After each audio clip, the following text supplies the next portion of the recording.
जिंदगी में मायूस कभी नहीं होना, कभी भी नहीं। मायूसी, कमज़ोरी कुछ नहीं हो सकता, कभी नहीं हो सकता।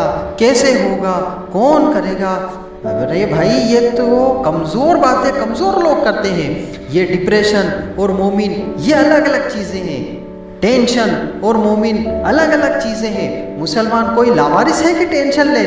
भाई, रब रसूल के मानने वाले भी परेशान हुआ करते हैं। ओ, हम उस रब के मानने वाले हैं जो कहता है कि तुम इस हद में ना परेशान होना कि सवेरे मिलेगा तो शाम को नहीं मिलेगा माअज़ल्लाह, और शाम को तुम्हें देखा जाएगा तो सुबह नहीं देखा जाएगा।